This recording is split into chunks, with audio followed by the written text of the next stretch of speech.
Education है, अच्छी बात है, सब एजुकेटेड है, पर वो एजुकेशन कभी सिखाते नहीं है कि फैमिली को कैसे हमें अपब्रिंगिंग करनी है, कैसे लाना है आगे। फर्स्ट माइंड में एक सेट रहने लगा है आजकल, अगर पटेगी तो पटेगी, नहीं तो डिवोर्स ले लेंगे। हाँ। अगर आपका इमोशनली इंटरेक्शन नहीं हो पा रहा है, इमोशनली अटैचमेंट नहीं हो पा रहा है, तो शादी नहीं कर सकती। आजकल क्यों डिवोर्स हो रहा है? सोशल मीडिया बहुत बड़ा रोल प्ले कर रहा है। फिजिकली अट्रैक्ट लोग बहुत ज्यादा हो रहे हैं, और जो बहुत फेक है। दो कपल्स रिलेशनशिप में होते हैं, शादी नहीं हुई होती, तो दोनों के दिमाग में चलता रहता है कि इसका कहीं बाहर चक्कर चल रहा है। वन लाइनर बताइए कि शादी से पहले बंदा बस इतना कर ले, उसकी शादी कभी नहीं टूटेगी, आप गारंटी दे रहे हो। पोस्ट मैरिज काउंसलिंग की इंपॉर्टेंस क्या है, वहाँ पर आप लोग कैसे हैंडल करते हैं, क्या चैलेंजेस आते हैं? अगर हम पोस्ट मैरिज की बात करते हैं तो पोस्ट मैरिज में सबसे बड़ी चीज़ आती है अगेन द कम्युनिकेशन। लड़के की अपने घर में क्या इज्जत है, ये लड़की को देखना बहुत जरूरी है। आपकी जॉब में कितना भी वर्क में कितना भी प्रेशर हो, बट एक टाइम जरूर निकालो जिसमें आप रोजाना काम जरूर करें। और किसी भी लड़की को, ये बहुत साइकोलॉजी है, किसी भी लड़की, हर लड़की को ना लायन टाइप लड़का चाहिए। नमस्कार दोस्तों, तो स्वागत है आपका एक और पॉडकास्ट में। आजकल लोगों के सामने एक नई प्रॉब्लम आ गई है जो पहले के जमाने में बहुत कम हुआ करती थी और बहुत बड़ी मेजर प्रॉब्लम है, जिसको कह रहे हैं हम लोग डाइवोर्स। आजकल इधर कपल की शादी होती है, कुछ ही एक साल में हम देखते हैं कि दोनों स्प्लिट हो गए, दोनों की शादी टूट गई। सम हाउ रीजन की किसी की कुछ म्यूचुअल अंडरस्टैंडिंग है, या किसी के इंटरेस्ट कहीं और है, किसी के कोई इश्यूज हैं, किसी के कोई इश्यूज हैं। उसमें लोगों ने अब एक और नया शुरू हो गया, अभी आपने केस देखा होगा, लोग सुसाइड कर रहे हैं, वीडियोस बना रहे हैं, लोग आधी अपनी इनकम स्पाउस को दे रहे हैं। हर चीज से लोगों की प्रॉब्लम बढ़ती जा रही है।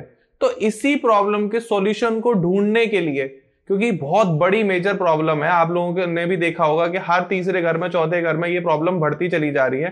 तो इसी प्रॉब्लम के सॉल्यूशन के लिए आज हमने इनवाइट किया है मिसेस ज्योति जैन मैम को। मैम, आपका बहुत बहुत शुक्रिया, आपने हमें टाइम दिया। मैम एक प्रोफेशनल काउंसलर हैं, लाइफ कोच भी हैं। मैम लोगों को सिखाती हैं कि किस तरीके से आप अपनी लाइफ को हैप्पी मैरिज लाइफ बना सकते हैं। आप अपनी शादी के जो भी स्प्लिट है या जो भी इश्यूज चल रहे हैं उनको सॉल्व करते हैं। तो मैम से ही मैं पूछूंगा कि pre marriage counselling and post marriage counselling क्यों जरूरी है, क्यों लोगों को करनी चाहिए, सो दैट कि आपकी जो आधी इनकम है जो जाने वाली है शादी के बाद, वो आप ही के पास रहे और आप दोनों साथ में खुश रहें।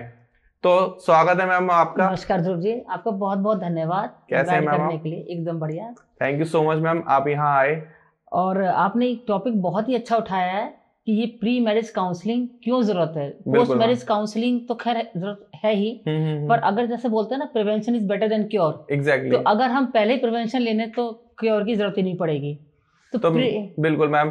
तो मेरे बहुत सारे ऐसे व्यूअर्स हैं जो 2025 में शादी करने वाले हैं। मेरे कुछ एक फ्रेंड्स भी हैं जिनकी शादी होगी, तो मैं उन्हीं के लिए सबसे पहले यही पूछना चाहूंगा। आप, मैं बिल्कुल आई एम सो सॉरी, मैंने आपको इंटरप्ट किया, सो दैट मेरे व्यूअर्स की ना एक बार माइंड में पिक्चर क्लियर हो जाए। आप लोगों की शादी होने वाली है, मुझे पता है, आपके घर वाले आपके लिए लड़की ढूंढ रहे हैं, या जो मेरी फीमेल फ्रेंड्स हैं वो उनके लिए लड़का ढूंढा जा रहा है। तो आप दोनों को जरूरी है कि आप मैम से काउंसलिंग लें, pre marriage counselling, so that कि शादी के बाद आपके कोई इश्यूज ना हो। तो उसी के लिए मैं पूछना चाहूंगा कि ये किस तरीके से कारगर रहता है। देखिए, प्री मैरिज काउंसलिंग मेरे हिसाब से ऐसा होना चाहिए जैसे पहले होता था ना कि जन्म पत्रियां मिलवाना। हाँ जी। इस तरह से होना चाहिए कि प्री मैरिज काउंसलिंग में दो बच्चे अलग परिवेश के होते हैं, अलग तरह अपब्रिंगिंग होती है, अलग माहौल में बड़े होते हैं, और जब वो एक साथ रहने लगते हैं तो इतना आसान नहीं होता।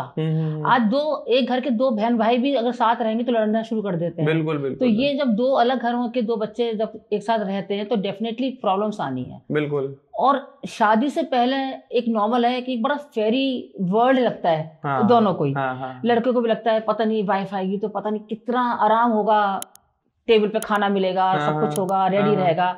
लड़कियों को लगता है कि हस्बैंड कमा के ला रहा होगा, राजकुमार मिल रहा है हमारे को। तो उस फेरी वर्ल्ड से बाहर निकलना बहुत जरूरी होता है, because reality is very different. Exactly. Reality इतनी टफ होती है, अगर आपको सही दूसरी वर्ड में बोले, इतने अप्स एंड डाउन्स होते हैं, तो आपको मेंटली इमोशनली बहुत बैलेंस होना चाहिए उस टाइम।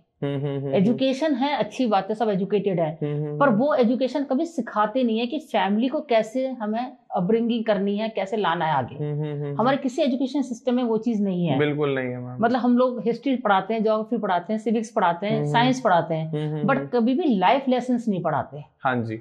तो ये लाइफ लेसन से तो बहुत दूर होते हैं। बिल्कुल बिल्कुल बिल्कुल। अब रिलेशनशिप में भी होते हैं मैक्सिमम, जब मेरे पास काउंसलिंग्स के लिए आते हैं लोग, तो वो ज्यादातर तो लव मैरिज वाले होते हैं, लव मैरिज कर रहे होते हैं, और वो काफी अनअवेयर होते हैं रियलिटी से। हाँ। और एक जो सबसे बड़ी चीज है कि जो फर्स्ट माइंड में एक सेट रहने लगा है आजकल, अगर पटेगी तो पटेगी, नहीं तो डिवोर्स ले लेंगे। हाँ। इस माइंडसेट से जब आप शादी कर रहे हैं तो आपकी कैसे पटेगी? बिल्कुल नहीं पढ़ने वाली। सेकंड ऑप्शन आप फर्स्ट ऑप्शन रखते हो। हाँ जी। कि अगर चलेगा तो ठीक है, नहीं तो डिवोर्स से ले लेंगे। हाँ, तो आप सॉल्यूशन पे काम ही नहीं कर रहे होते हो। बिल्कुल। आपको बस लगता है एक फैंटेसी वर्ल्ड मिल रहा है। हाँ जी। वो फैंटेसी चल रही है तो ठीक है, बिल्कुल, नहीं चल रही है तो डिवोर्स है ही ऑप्शन। हाँ, तो इसलिए डिवोर्स रेट जो आपने बोला ना बहुत बढ़ गए हैं, वो रीजन ही यही है। मैम डिवोर्स रेट तो बढ़ ही गए हैं, अब तो सुसाइडल रेट भी बढ़ते जा रहे हैं इसीलिए शादी की वजह से। सुसाइडल रेट वही है। मैं कोई अगर फेमिनिज्म की उसकी बात, किसी की बात नहीं करे, सिंपल बात है, ये बहुत कॉम्प्रोमाइज वाला रिलेशन है। हाँ। You have to understand each other. हाँ जी। आजकल देखिए इक्वालिटी का जमाना है। Equality means parallel lines. Parallel line never meet, ये हमारा मैथ्स का सिद्धांत है। They can go together but they never meet. हाँ जी। To meet with each other they have to bend, and so both the parties have to bend. Okay. अगर parallel चलते रहेंगे और एक ही कोई बेंड करता रहेगा तो टूट जाएगा एक लेवल पे आके। बिल्कुल बिल्कुल बिल्कुल। तो थोड़ा वो झुकेगा, थोड़ा वो झुकेगा, तभी मीटिंग पॉइंट आएगा। हाँ जी। हाँ जी। तो इक्वालिटी डजंट मीन कि मैं बराबर हूँ। देखिए बराबर तो नहीं हो सकते, बिकॉज एक हमारे सोशल सिस्टम में है कि बराबर इन द सेंस कि रिस्पेक्टफुली बराबर होने चाहिए। We should respect each others emotions, each others value हमें करनी चाहिए। एक दूसरे की प्रोफेशनल अगर वैल्यूज हैं तो वी शुड अंडरस्टैंड। ये चीज समझनी पड़ेगी प्री मैरिज के टाइम पर ही। ओके। कि अगर देखिए दोनों अपने इंडिपेंडेंट हैं, जॉब करते हैं, सब करते हैं, समटाइम्स ऐसा भी होता है कि एक किसी पार्टनर का प्रमोशन मिल गया तो वो बाहर चला गया, तो लॉन्ग डिस्टेंस पे कैसे अपने आप को हैंडल करेंगे? कंप्लेनिंग मोड से कैसे बाहर निकलेंगे? कंप्लेनिंग मोड से बाहर निकलना बहुत जरूरी है। सबसे बड़ी चीज है कि एक रिश्ते की मर्यादा और कहते हैं एक दायरा होना चाहिए, मर्यादा नहीं है। अब्यूजिव लैंग्वेज यूज कर लेते हैं। देखिए तू तड़ाक से बात करने से ओके, बट उससे आगे नहीं जाना चाहिए। हाँ जी। रिस्पेक्ट होनी चाहिए एक दूसरे की। बिल्कुल बिल्कुल बिल्कुल। एक दूसरे की वैल्यूज होनी चाहिए। कल क्या है, मुझे ऐसा लगता है कि शादी के बाद उनकी एक्सपेक्टेशन पहले कुछ और थी, शादी के बाद जब प्रेशर आता है तो एक्सपेक्टेशन और आ जाती है। साथ में फैमिली की भी प्रेशर आता है कि तेरा हस्बैंड ऐसा है, तेरी वाइफ ऐसी है, स्लैंग्स करने लगते हैं लोग आपस में, एक दूसरे को कमेंट करते हैं। फिर जो मुझे ऐसा लगता है कि बीइंग अ फीमेल, सबका अपना करियर है, तो फीमेल को ऐसा लगता है कि मेरा करियर स्पॉइल हो रहा है शादी के बाद, तो इन सबको लोग हैंडल नहीं कर पाते, उसी प्रेशर में डाइवोर्स ले लेते हैं। करेक्ट। तो देखिए डिवोर्स कोई सॉल्यूशन नहीं है पहली बात तो। बिल्कुल। एक आजकल बहुत हो गया, मैं फाइनेंशियल इंडिपेंडेंट हूँ, मैं किसी की नहीं सुनता या मैं किसी की नहीं सुनती, ऐसा नहीं होता। अगर आपको एक फैमिली चलानी है तो मैंने आपको बोला ना कि we have to bend little little. हाँ जी। एक बंदे से आप एक्सपेक्ट करोगे, कोई मेल अगर फीमेल से एक्सपेक्ट करेगा कि तुम्हें ही सब झुकना पड़ेगा, तब भी नहीं होने का। और ये है कि मेरे साथ तो लॉ है तो तुझे ही झुका के छोड़ूंगी मैं हर पॉइंट पर, तो वो भी नहीं हो सकता। तो एक लेवल पे क्या होता है, या तो डिवोर्स लेते हैं या लाइफ एंड कर देते हैं। अच्छा, तो जब आप प्री मैरिज काउंसलिंग करते हैं, स्टार्ट करते हैं, तो आप क्या कंपैटिबिलिटी पॉइंट्स चेक आउट करते हैं? आप दोनों के वर्क प्रोफेशन को भी चेक करते हैं, उनकी इनकम को भी चेक करते हैं, और साथ में दोनों की फैमिली की फाइनेंशियल कंडीशन को भी चेक करते हैं, तो उस हिसाब से आप काउंसल करते हैं उनको। तो थोड़ा सा मुझे क्लैरिफाई करिए कि ये सब आप क्या क्या चेक पॉइंट्स देखते हैं। और कुछ ऐसे हमारे व्यूअर्स हैं जो काउंसलिंग नहीं लेना चाहते, बट ये वीडियो देख के ही वो सोच रहे हैं कि हाँ चलो ठीक है, मैं अपनी ये पॉइंट चेक कर लूं, अगर हमारे कंपैटिबल बैठ रहे हैं तो हम शादी कर लेते हैं। तो प्लीज ये क्लियर करिए। देखिए कंपैटिबिलिटी एक सेंस में नहीं होती। हाँ जी। अगर सपोज आप शादी के लिए जा रहे हैं, आप अपनी वुड बी वाइफ में क्या क्या देखेंगे? आपसे मैं पूछ रही हूँ। मैं अपने व्यूअर्स को बता दूं, और ऑन कैमरा भी मेरी लव मैरिज हुई है और मेरी अपनी मर्जी से शादी हुई थी। एंड मैंने कुछ नहीं देखा था, मुझे ये था कि मैंने अपनी वाइफ को देखा, और मतलब तब तो मेरी वाइफ नहीं थी, और हम दोनों ने एक दूसरे को पसंद किया, और मुझे ऐसा लगा कि शी इज वेरी इमोशनल, और मुझे एक बंदा चाहिए था जो बहुत ओवर इमोशनल हो, क्योंकि मेरी बहुत सारी ऐसी बातें थी जो मैं किसी से कह नहीं पाता था, बता नहीं पाता था। यही पॉइंट वो मेरी सुनती थी। यही पॉइंट मैं बोलना जा रही थी कि गुड लिसनर बनना पड़ता है आपको। अपनी अब छोड़ते रहोगे मैं तो ये मैं से बाहर निकलना पड़ेगा। अगर आपका इमोशनली इंटरेक्शन नहीं हो पा रहा है, इमोशनली अटैचमेंट नहीं हो पा रहा है, तो शादी नहीं चल सकती। मनी एक अलग चीज है, मनी एक बहुत बड़ा क्राइटेरिया है, डेफिनेटली है। देखिए फाइनेंशियल अगर इंडिपेंडेंट नहीं है हस्बैंड प्रॉपरली, क्योंकि हमारा समाज ऐसा है, आप इनकम नहीं कर रहे हैं और वाइफ कर रही है तो आपको समाज जीने नहीं देगा। ट्रू, ये बहुत नेचुरल है ये चीज। आपकी वाइफ नहीं कर रही है, वर्किंग नहीं है और आप वर्किंग है तो ओके, ये एक सेकेंडरी बात है, ये पोस्ट मैरिज की बात है। पर अगर प्री मैरिज की हम बात करते हैं तो इमोशनली एक अटैचमेंट होना, एक दूसरे को समझना, एक दूसरे को की तकलीफ को तकलीफ समझना बहुत जरूरी है। कि तेरी तकलीफ तो कुछ नहीं है, मेरी तकलीफ सब कुछ है। ये चीज चाहे हस्बैंड हो या वाइफ हो। बिल्कुल। और जैसे अपने लिए एक टाइम जरूर निकालना चाहिए, एक मी टाइम वाला जो है। हाँ जी, हाँ जी। क्योंकि मी टाइम नहीं निकलता, इतने आप बिजी हो कि क्या करूं, टाइम नहीं मिला। अरे भाई जॉब दूसरी मिल जाएगी, अगर वाइफ चली जाएगी वो दूसरी नहीं मिलेगी जल्दी से। सही बात है। तो ये चीज समझनी पड़ेगी। बिल्कुल। और ये जो आपने बोला कि आधी इनकम ले जाते हैं, वो ले जाते हैं, बहुत से हम उस टॉपिक पर बाद में आएंगे, हम बाद में आएंगे उस चीज पर प्री मैरिज की जो बात कर रहे हैं उसमें सबसे बड़ी चीज है कि अंडरस्टैंडिंग होनी चाहिए। मेरे पास जो क्लाइंट्स आते हैं, आप मानेंगे नहीं जी, उसमें 80% लव मैरिज वाले होते हैं जो डिवोर्स के लिए खड़े होते हैं सामने। 8-8 साल का रिलेशनशिप है और 6 महीने शादी नहीं टिक पा रही है। ऐसा होता है। रीजन की उस टाइम सब गुडी गुडी दिखाते हैं, आप थोड़ी देर के लिए मिलते हैं और अच्छा अच्छा दिखा देते हैं, पर जब रियल लाइफ में उतरते हैं, रिस्पॉन्सिबिलिटीज आती है आपके पास, वो हैंडल नहीं हो पाती। एग्जैक्टली। इवन लिविंग में भी रह रहे हैं तब भी आप बहुत सारी चीजें नहीं अपनी शो करते, या आपका पार्टनर आपको देखता ही नहीं है वो चीज है, या वो चीज नेचुरल लगती है कि ठीक है ना कोई बात नहीं। पर जब ऐसा वाइफ या ऐसा हस्बैंड आप साथ रहने लगते हैं, वो चीजें खराब लगती हैं। जैसे अगर सपोज आपकी वुड बी वाइफ है, आपकी फ्रेंड्स के साथ मस्ती कर रही है, पार्टीज कर रही है, हो सकता है शादी बाद नॉर्मल लग रहा हो, शादी पहले नॉर्मल लग रहा है, पर शादी बाद इनटॉलरेबल है वो चीज। और वो ये कहती है कि तुझे तो पहले से पता था, तो अब नई क्या बात है। तो ये सारी चीजें पहले क्लेरिफाई करनी चाहिए, सारी चीजें कि भाई देखो मेरे घर का ये सिस्टम है, मेरा ये सिस्टम है, मुझे ये पसंद है, तुम्हें क्या पसंद है, और उस पसंद के साथ एक मिड पॉइंट निकालना चाहिए। सारी चीज देखिए लड़का नहीं अपनी बोल सकता है मुझे ये पसंद है तो तुम्हें उस प्रेम में आना पड़ेगा, ना लड़की बोल सकती है। तो एक मिड पॉइंट आना चाहिए बीच में। बिल्कुल मैम, बिल्कुल। और उस मिड पॉइंट से लेकर शादी को आगे बढ़ाना चाहिए, नहीं तो नहीं बढ़ाए। तो मैं जितना समझ पा रहा हूँ और जितना आप लोगों को समझाना चाह रहा हूँ, मैम ने ये समझाया कि जैसे आप लड़की देखने गए और आप दोनों शादी के लिए प्रिपेयर हो रहे हो, आप तैयारी कर रहे हो कि हाँ चलो शादी करते हैं, सबसे पहले आपको अपनी एक्सपेक्टेशन चेक करनी है। आपको कैसी लड़की चाहिए? शराब पीने वाली, पार्टी करने वाली, बाहर घूमने वाली, ट्रैवल करने वाली, या ये चेकलिस्ट में आपके पॉइंट नहीं है? अगर आप अकेले में बैठ के सोचो शराब पीने वाली चाहिए या नहीं पीने वाली चाहिए।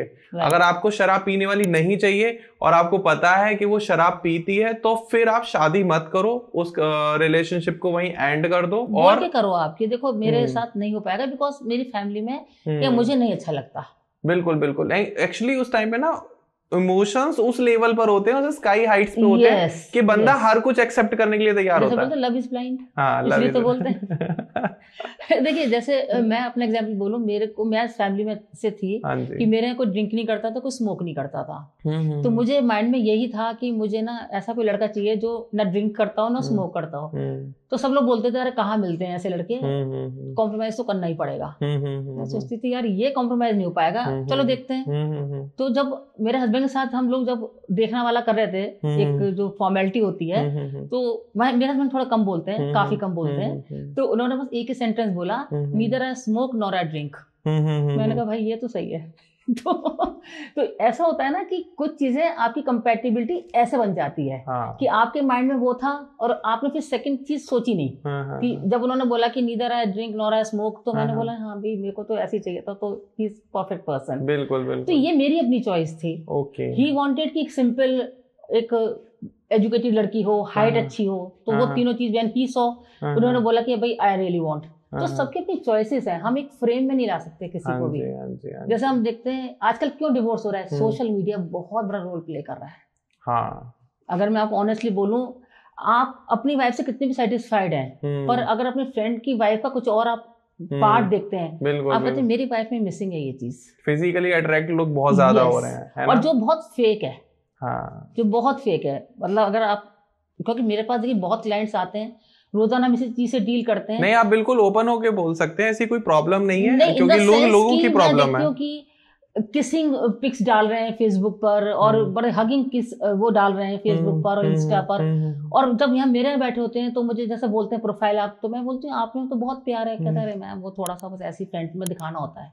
आई एम रियली शॉक्ड कि ये क्यों दिखाना है। आपको दिखाना है तो सच्चाई भी कुछ मत दिखाओ, ना अच्छा दिखाओ ना बुरा दिखाओ, पर फेक क्यों दिखाना है। वाइफ है आपकी, कार थोड़ी ना है जो आप इंस्टाग्राम में फोटो डाल रहे हैं। करेक्ट। तो वो जो चीजें है ना, इन चीजों से बहुत बचना पड़ेगा आजकल। और यही रीजन है कि यंग बॉयज एंड गर्ल्स अपने आप को हैंडल नहीं कर पाते हैं। एक्सपेक्टेशन बहुत ज्यादा है, जैसे मैंने बोला फेरी वर्ल्ड में रहते हैं कि बस वर्ल्ड टूर करेंगे, मस्ती करेंगे, पार्टीज करेंगे। रियलिटी बहुत डिफरेंट है। तो इसलिए प्री मैरिज काउंसलिंग का तो बहुत बड़ा नीड है। बिल्कुल बिल्कुल बिल्कुल। मुझे किसी ने कहा था एक टाइम पर कि जब प्यार इतना ही पवित्र है और इतना ही अच्छा है तो लोग छुपाते क्यों हैं इसको। तो जैसे बहुत बड़े बड़े एग्जाम्पल हैं, राधा कृष्ण एक एग्जाम्पल हैं, और लैला मजनू एक एग्जाम्पल है। लोग कहते हैं देखो लैला मजनू की तरह घूम रहे हैं, तो ये एक बड़े एग्जाम्पल है। लेकिन उन्होंने कोशिश करी कि अपने प्यार को छुपाएं, लोग देखें ना। लेकिन आजकल लोग यार दिखाना शुरू कर देते हैं। राधा कृष्ण का जो आपने नाम लिया वो तो इसलिए अलग लेवल है, उसमें समर्पण है। हाँ, अगर हम उनका 1% भी समर्पण ले लेना अपनी शादी में, तो शायद कभी झगड़ा भी ना हो। और एक दूसरे की रिस्पेक्ट है।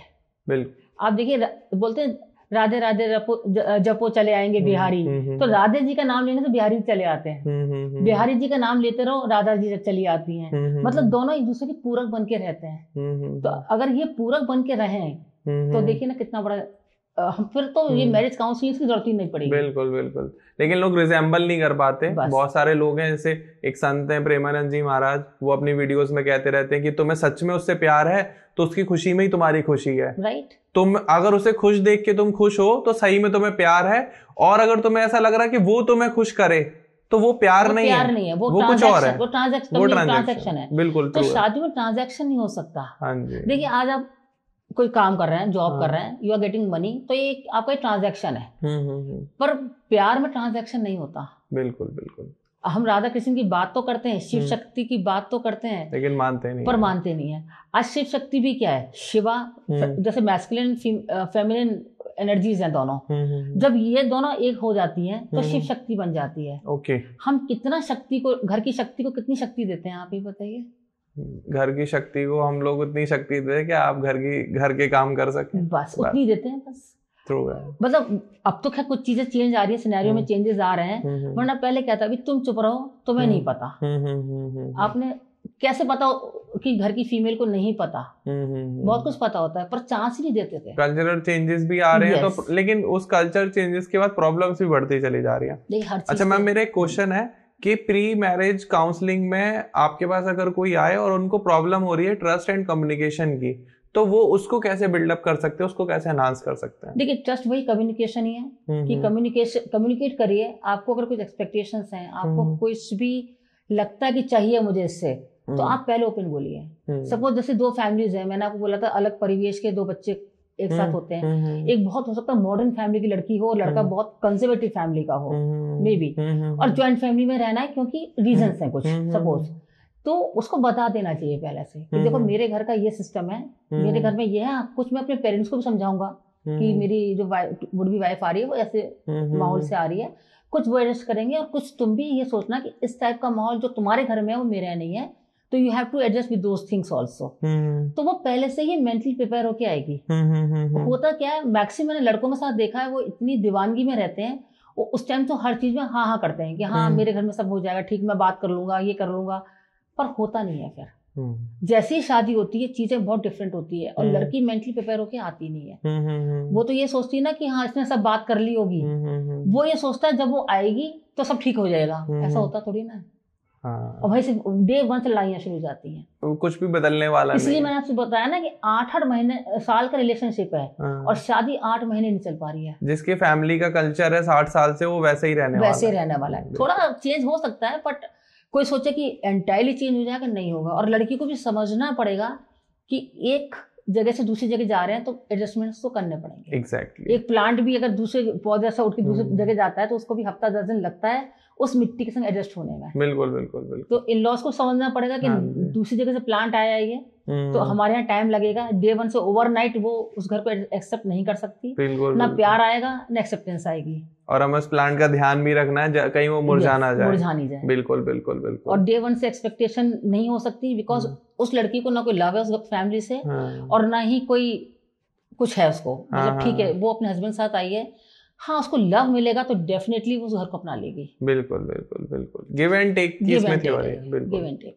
अच्छा मैम, एक क्वेश्चन और है मेरा। आजकल न्यू जनरेशन के साथ ये बहुत ज्यादा हो रहा है कि जब दो कपल्स रिलेशनशिप में होते हैं, शादी नहीं हुई होती, तो दोनों के दिमाग में चलता रहता है कि इसका कहीं बाहर चक्कर चल रहा है, इसका कहीं बाहर चक्कर चल रहा है, इसका इंस्टाग्राम हैंडल चेक करो, तूने उसकी प्रोफाइल लाइक क्यों करी, तूने उसकी पे कमेंट क्यों कर दिया।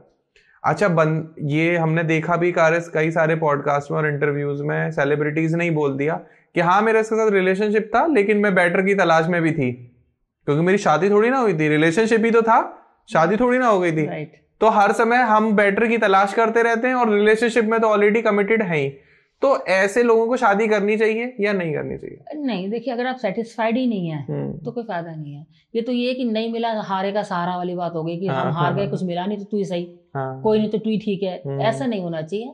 100% अगर डिवोशन है और उस पर ट्रस्ट है तभी आपको आगे बढ़ना चाहिए। अगर ऐसा लगता है कि हम और ढूंढते रहें तो बता दो कि देख वैसे मुझे तू पसंद है बट मुझे लगता है और बेटर मिल जाएगा, तो फिर वो प्यार है ही नहीं, वो तो फिर वो एक डीलिंग है, एक बिजनेस डील है कि ये क्लाइंट अगर मिल गया तो ठीक है, नहीं दूसरा क्लाइंट से बात करते हैं, ये तो फिर बिजनेस डील है। बिल्कुल, ये फिर प्यार का शब्द को बदनामी मत करो कि ये लड़की भी ठीक है या ये लड़का भी ठीक है, इसको इतना मिलता है जॉब में 1.5 लाख रुपया, पर हाँ 2.5 लाख वाला मिलेगा तो बेटर है। तो इससे अच्छा ये नहीं कि यू ग्रो टुगेदर, ये चीज नहीं होनी चाहिए। अच्छा एक प्रॉब्लम और चल रही है कि अब फॉर एग्जांपल लड़का है, उसके ऑलरेडी किसी से कमिटेड है कि हाँ भाई शादी होनी है, सब कुछ तय है, फैमिली में भी बात हो रखी है, सब हो रखा है, और वो वीडियो भी देख रहा है अभी आपकी, है ना, और हो सकता है कि आप उसको सही आंसर दो।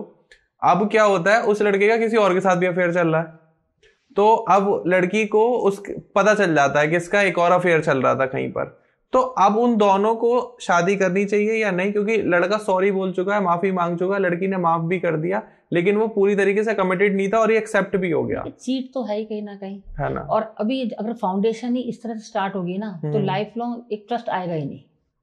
तो इसके पीछे बेसिक प्रॉब्लम क्या है? बेसिक वही है कि डिससेटिस्फैक्शन है और ओवर एम्बिशन है कि पता नहीं क्या मिल जाएगा। आपको एक लेवल पे अपनी चॉइस, देखिए मैं हमेशा यंग जो लड़के और लड़कियां आती हैं, मैं हमेशा बोलती हूँ कि एक आप पहले जर्नल करिए, जर्नल करके देखिए कि आपको एग्जैक्टली चाहिए कि अपने पार्टनर के साथ। ये नहीं मेरे दोस्त के को तो ये मिला है, मेरी फ्रेंड को तो ये मिला है, तो आप सबके साथ एक नहीं कर सकते। 10 चीजें मिला के आपके 10 लड़कों को या 10 फ्रेंड्स के हस्बैंड्स को या वाइफ्स को मिला के आप एक कर लो, ये तो हो ही नहीं सकता। आपको भी कुछ एक ही चीज मिलेगी। इधर you have to go for mental status, thought process आपको मैच करना चाहिए। ये आपको ग्लैमर चाहिए तो ग्लैमर ही मैच करना चाहिए, फिर आप मेंटल स्टेट मत देखो। अब कुछ बॉयज का मैंने देखा है, उनको इंटेलेक्चुअल लड़कियां चाहिए होती हैं, तो देखने में बहुत अच्छी नहीं होती कई बार उनकी, मतलब जो शो कॉल देखने में, देखिए सुंदरता हमेशा देखने वाले की नजर में होती है, बिल्कुल वो चीज है। तो पर उनको मेंटल स्टेट उनका इतना अच्छा लगता है, वो कहते हैं भाई किसी को अच्छी लगे ना लगे, मुझे बहुत अच्छी लगती है कि when I sit with her, तो मुझे ऐसा लगता है एक पार्टनर से बात कर रहा हूँ, वो बहुत हेल्दी रिलेशन होता है। क्योंकि ब्यूटी आपकी थोड़े दिन बाद आपकी हो सकता है वेव ऑफ हो जाए, मतलब हो जाए खराब, तो वो तो हो सकती है, बट इंटेलेक्चुअल पार्ट कभी नहीं खराब होता आपका। तो वो जो चीज है कई बार लोगों को वो पसंद होता है। कुछ लड़कियों को होता है कि भाई हमें तो मनी वाइज अच्छा चाहिए, स्ट्रॉन्ग, लुक्स कैसे भी हों, तो ये अपनी चॉइस है, इसमें भी कुछ बुराई नहीं है कि वो फाइनेंशियल इंडिपेंडेंट और स्ट्रॉन्ग रहना चाहती हैं कि भैया अगर हस्बैंड अच्छा है मनी वाइज तो हम फाइनेंशियली सिक्योर्ड है, पैसा मिल गया प्यार तो मिल ही जाएगा, प्यार भी मिल जाएगा, नहीं मिलेगा तो हम अपने को बिजी रख लेंगे कहीं। तो और प्यार का तो ये मानते हैं ना कि ये तो हमारा मिल ही जाना है, ये फॉर ग्रांटेड नहीं लेना चाहिए। उससे हर किसी को प्यार नहीं मिलता, ऐसा नहीं है। मैंने बहुत बार देखा है कि बहुत मनी है, सब कुछ है, बट ना टाइम नहीं दे रहे एक दूसरे को, दोनों अपने को कहीं भी बिजी रख के, कुछ भी बिजी रखे अपने को, वो खालीपन को पूरा कर रहे होते हैं। ट्रू है। तो वो चीज नहीं होनी चाहिए। ट्रू है। टाइम जरूर देना चाहिए एक दूसरे को, ट्रस्ट फैक्टर, कहीं भी लग रहा है डाउट हो रहा है, खोल के पूछो। ये नहीं इधर उधर पूछ रहे हैं लोगों से, अरे तुझे लगता है कि ऐसा कुछ है, वो अपने हिसाब से आपको आंसर देगा, पर लाइफ आपकी खराब होगी। हाँ सही बात, अल्टीमेट लाइफ तो आपकी है ना। बिल्कुल बिल्कुल तो बिल्कुल, उस पे काम जरूर करना चाहिए। अच्छा, आप क्या प्री मैरिज काउंसलिंग में ये भी सलाह देते हैं कि जब आपकी शादी होने वाली है या प्रिपरेशन कर रहे हैं उस चीज की, तो आप अपनी कल्चरल एक्टिविटीज को भी मैनेज करें कि आप किस कल्चर से आते हैं, वो किस कल्चर से आती है। फॉर एग्जांपल कोई बंगाली है और कोई मराठी है, तो उन दोनों का शादी करना क्या सही रहेगा? ये सही तो है, अगर देखिए एक दूसरे की एक्सेप्टेंस हर हाल में एक्सेप्ट कर रहे हैं तो सही तो है। और उसमें ये कि पहले बता दो कि भाई मेरे कल्चर में ये चीजें हैं, मेरी कल्चर में ये चीज है। अभी सपोज कोई ऐसी फैमिली है जिसमें वेजिटेरियन है, प्योर वेजिटेरियन है, और जैसे हमने बंगाली बोला उनके यहाँ फिश वगैरह सब चलता है, तो वो बहुत ओपनली बताया कि देखो ठीक है आप प्योर वेजिटेरियन हो, मैं बहुत जगहों पे नहीं लूंगी, बट मेरे कुछ ऐसे ओकेजन्स होते हैं जिसमें मेरे को फिश, हमारे यहाँ एक रिचुअल है फिश का, तो मेरे को करना ही है, तो that time the boy has to accept. अब वो हर टाइम आपके हिसाब से तो नहीं करेगी ना, 365 दिन में से अगर वो 250 दिन आपके हिसाब से कर रही है, तो थोड़े दिन वो आपको आपके हिसाब से भी करना पड़ेगा। तो वो मिड पॉइंट को लाना ही पड़ेगा, क्योंकि ये शादी है, कोई बिजनेस नहीं है। सही बात है। ये क्लाइंट छूटेगा दूसरा क्लाइंट आ जाएगा, पर आजकल माइंडसेट यही हो गया है। अच्छा, ये जो आजकल एक और अब आजकल के आप तो लीगल भी हो गए लिविंग में रहना, तो जो लोग लिविंग में रह रहे हैं, आप उनके सपोर्ट में हैं या आप उनको क्या काउंसिल करती हैं कि आपको नहीं रहना चाहिए, शादी के बाद ही साथ रहो? देखिए ये पर्सनल वो है, इसमें तो इतना कुछ नहीं है, पर देखिए लिविंग में रहने के अपने कुछ फायदे भी हैं पर कुछ नुकसान भी हैं। मुझे फायदे नहीं जानने, नुकसान बताइए आप। देखिए अगर मैं फायदे बताऊं, फायदे में लोग ये कहते हैं कि हम एक दूसरे अच्छा अंडरस्टैंड कर लेते हैं। फिर मैं एक ही बात बोलती हूँ, फिर यहाँ क्यों मेरे पास क्यों बैठे हो तो डिवोर्स फाइल करने के बाद, इतने ही फायदे थे, इतने ही दूसरे को जान लिया था, तो अचानक क्या हो गया? क्योंकि कुछ चीजों का ना कहते पर्दा ही अच्छा लगता है कुछ चीजों के लिए। जब आप एक दूसरे को, होता क्या है, आप इतना जान लेते हैं तो पर्दा खत्म हो जाता है। अगर हम लिविंग में नहीं है, लव मैरिज भी है सपोज, जब हम साथ रहने लगते हैं तो 1-2 साल तो समझने में लग जाता है प्रॉपरली। तो इतने टाइम में क्या होता है, जब आप समझते हो तो slow and steady wins the race वाली बात आ जाती है कि धीरे धीरे समझते समझते प्यार पक्का हो जाता है।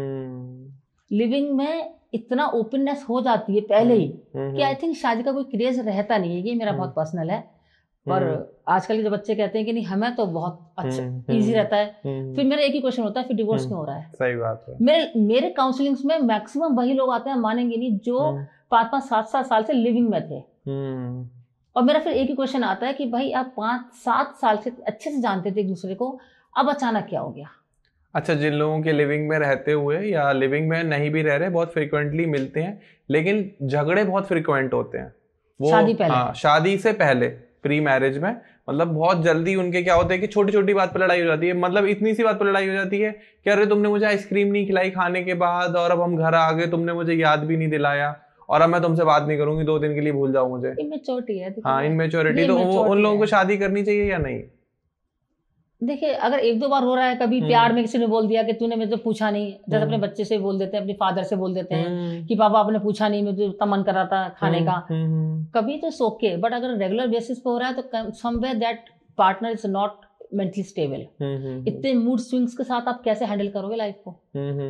सुबह कुछ है, शाम को कुछ है, आप कैसे हैंडल करोगे? खुद पागल हो जाओगे, अपना काम सब भूल जाओगे, चाहे लड़की हो चाहे लड़का हो अपना। अब हस्बैंड भी पूरा टाइम मूड स्विंग्स में रहता है, वो कहेगी भाई तुझे संभालूं या मैं अपना काम देखूं? तो उस फॉर्म में ना धीरे धीरे करते करते एक डिटैचमेंट आने लग जाता है। छोड़ यार, तो साथ में परेशानी रहती है या परेशानी रहता है तो वो लव का LOV ही पूरा खत्म हो जाता है, तो डिटैचमेंट पूरा बन जाता है।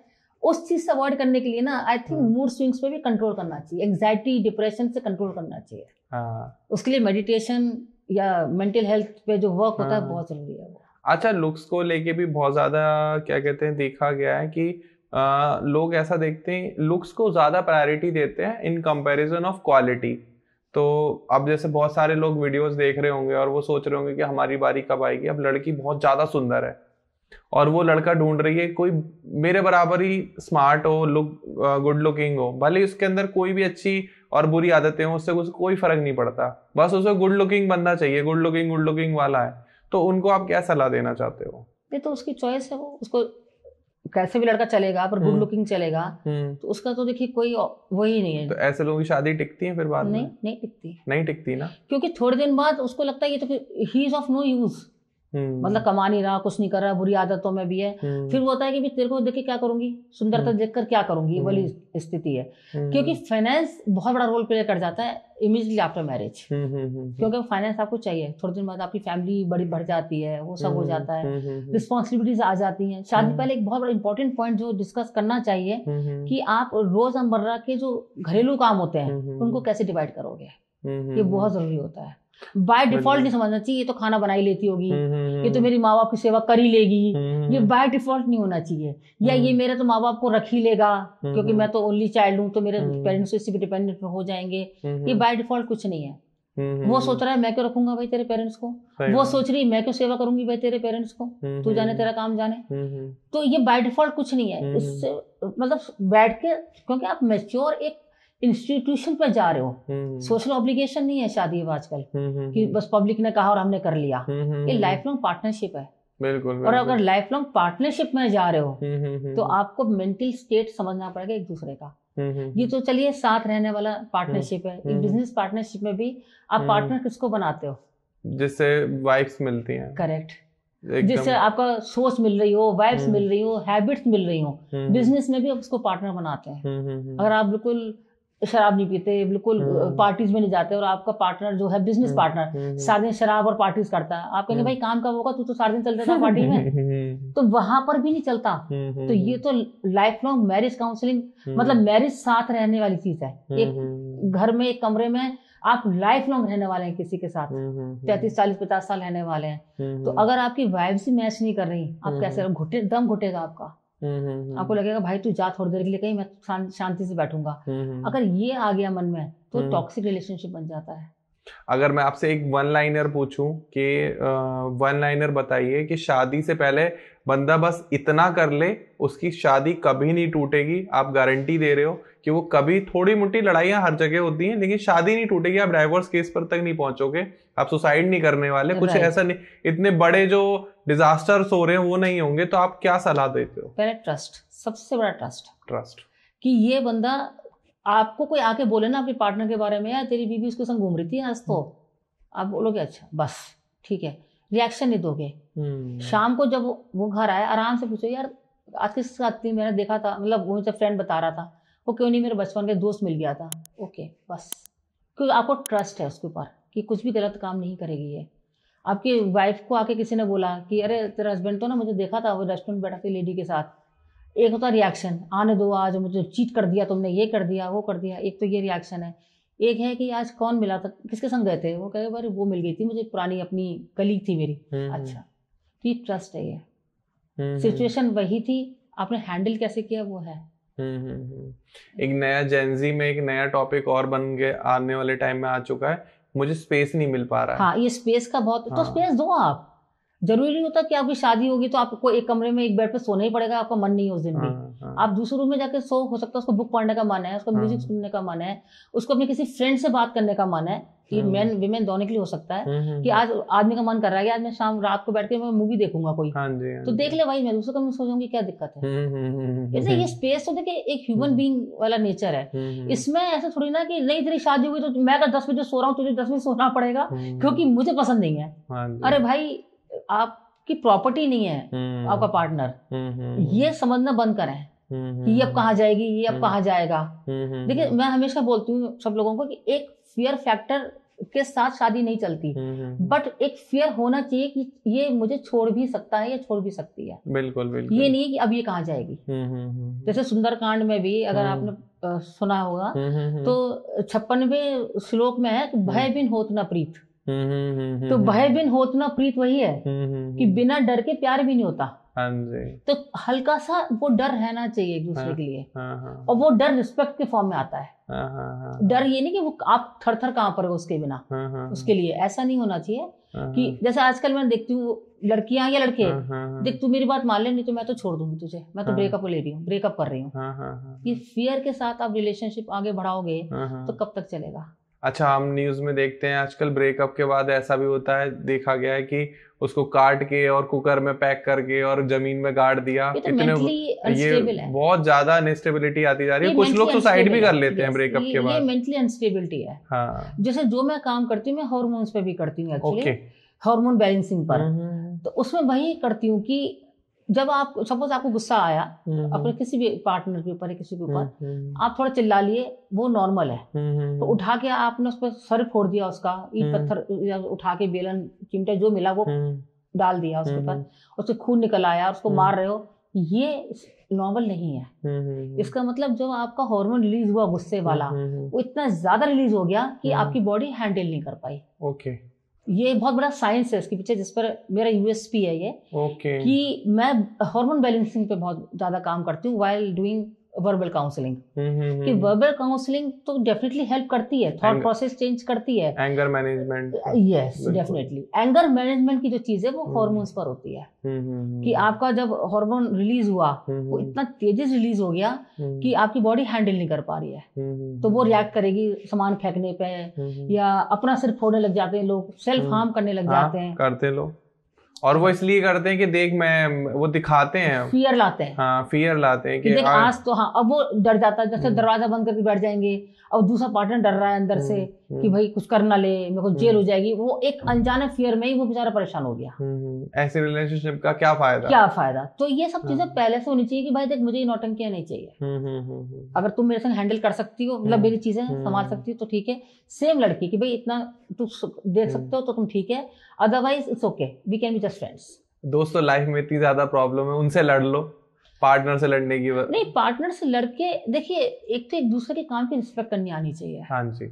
कोई लेडी अगर टोटली हाउस वाइफ है तो ये नहीं होना चाहिए ये करती क्या है सारे दिन, बहुत काम होता है, आपके पास सर्वेंट्स भी होंगे ना तब भी बहुत काम होता है, तो one should respect that thing. और वही चीज वाइफ का होना चाहिए कि one should respect the husbands work. अब कोई जॉब पर गया है या बिजनेस में गया है तो वहां बैठ के ना उसको कोई फ्री में नहीं देने वाला कुछ भी, उसको मेहनत करके 50 बात सुन के लोगों से 50 तरह से बात करके ही वो घर आ रहा है। तो एक दूसरे की रिस्पेक्ट करना बहुत जरूरी है, जो बार बार पॉडकास्ट में बात आ रही है कि कम्युनिकेशन और रिस्पेक्ट। किसी भी रीजन में ना अब्यूसिव लैंग्वेज यूज नहीं करनी चाहिए, किसी भी, चाहे कितनी सिचुएशन खराब हो, ज्यादा चुप हो जाओ। मैं तो अभी तक ये कॉन्वर्सेशन में ये समझ पाया हूँ कि एक हेल्दी रिलेशनशिप के लिए first trust and second respect. अगर आपने ये दो चीज कर ली तो शायद रिलेशनशिप में कोई प्रॉब्लम होने ही वाली नहीं होगी। और डिवोशन एंड समर्पण जो वर्ड आता है, और सेकेंडली ये ऑप्शन बिल्कुल हटा दो कि मैं डिवोर्स ले लूंगा, ये ले लूंगी, until unless the things are मतलब exclusively bad। लोग कहते हैं बस दिमाग में आया समझो हो जाएगा कि whatever you think starts happening। ये हमारा ब्रेन का काम है, जो मैं ब्रेन पे आपसे बात कर रही थी। अगर आप कुछ चीज बार बार बोलते हो ना, मैं सुसाइड कर लूंगा, मैं सुसाइड कर लूंगा, एक दिन अचानक से आप जाओगे सुसाइड कर लोगे, क्योंकि ब्रेन इतना ट्रेन हो गया उस चीज के लिए। इसलिए ये बोलना भी नहीं चाहिए कि मैं ये कर लूंगा, मैं वो कर लूंगा। बिल्कुल बिल्कुल, डराने के लिए बोल रहे हो आप, पर सच्चाई में हो जाती है वो चीज। मैं सुबह से बोल रहा था आपके साथ पॉडकास्ट करूंगा, आपके साथ पॉडकास्ट करूंगा, 2-3 लोगों का देखे आप आ गए। वही जो चीज है ना कि आप जो बोलते हैं, जैसे आप सुबह सुबह कर भजन सुनते हैं, सपोज अपने घर में भजन लगा रखे हैं, आप सिर्फ सुन रहे हो, अपना काम कर रहे हो, कानों में जा रहा है वो भजन, थोड़ी देर बाद आपने बंद कर दिया, आप देखोगे आपके गुनगुनाने लगोगे भजन थोड़ी देर बाद। ट्रू। इसका क्या मतलब हुआ? साइंटिफिकली आप देखिए, what ever you here it goes to the brain, it thinks and come out through the mouth। तो आप जब सुनते भी हो ना किसी गलत बात, आपका नेचर भी वैसा बनता जाता है, गलत या अच्छी। तो मैम अभी तक हम प्री मैरिज के बारे में मैं आपसे क्वेश्चंस पूछ रहा था, और उनकी जिनकी शादियां नहीं हुई हैं, बट बहुत सारे ऐसे लोग हैं जिनकी शादियां हो गई हैं, पोस्ट मैरिज काउंसलिंग की इंपॉर्टेंस क्या है, वहां पर आप लोग कैसे हैंडल करते हैं, क्या चैलेंजेस आते हैं? राइट, बहुत अच्छा क्वेश्चन पूछा आपने। ये प्री मैरिज तो देखिए अभी हमारे इंडिया में इतनी नहीं, मतलब लोग जाने हैं, पर मैं पर्सनली बोलती हूँ कि जैसे जन्मपत्र दिखाते थे ना पहले जमाने में, उसी तरीके से प्री मैरिज काउंसलिंग होनी चाहिए, not only for the boys and girls but with the families also. क्योंकि इन लॉज को भी कहीं ना कुछ समझाना बहुत जरूरी हो जाता है कि वो जमाना नहीं है कि बाय डिफॉल्ट ये तो होना ही है, करना ही है, दोनों साइड को समझना चाहिए ये चीज। तो ये प्री मैरिज की बात हो गई। अगर हम पोस्ट मैरिज की बात करते हैं तो पोस्ट मैरिज में सबसे बड़ी चीज आती है अगेन द कम्युनिकेशन। कि एक दूसरे के साथ आप ओपन रहो, ठीक है, अज्यूम मत करो कुछ भी चीज। और एक रिस्पेक्ट जो बात आती है, देखिए अभी हमारे इंडिया में सिस्टम ऐसा कुछ नहीं है कि लड़का विदा होकर लड़की घर जाएगा, ऐसा कोई सिस्टम अभी शुरू नहीं हुआ। बहुत रेयर केसेस में होता है, लड़की ही आती है। और जब लड़की आती है किसी लड़के के घर में, तो वो किसके फेस वैल्यू पे आती है? आप बताइए, किसकी फेस वैल्यू पे आती है? मैम वैसे तो लड़के की फेस वैल्यू पे ही आती है, बट अब वो देखा जाता है कि शादी किसके बेस पे हुई है। कई बार लोग ये सोचते हैं कि हमने तो इतना दे दिया, लड़की जीवन भर खुश रहेगी। नहीं, वो अलग चीज है, पर फेस वैल्यू लड़के फेस तो लड़के की होती है, उसी की जिम्मेदारी है, आप ही के साथ रहने वाली है। करेक्ट। तो सबसे बड़ी बात जो एक प्री मैरिज में जो एक पॉइंट मिस हुआ अभी, वो बहुत इंपॉर्टेंट है। लड़के की अपने घर में क्या इज्जत है, ये लड़की को देखना बहुत जरूरी है। बिल्कुल। अगर लड़के की घर में अपनी इज्जत नहीं है तो उसकी वाइफ की इज्जत 2 कौड़ी की भी कोई नहीं करेगा। ये तो मतलब प्री और पोस्ट दोनों में इम्पोर्टेंट तो ये प्री में भी देख लेना चाहिए, जिससे बाद में ये कलेश ना हो कि भाई तुम्हारी कोई इज्जत नहीं करता तो मेरी भी नहीं करता। तो ये बहुत जरूरी है। और लड़का फाइनेंशियली कितना इंडिपेंडेंट है, ये तो मान के चलिए आपने 90 करोड़ लोगों के दिल की बात को छू लिया। यस।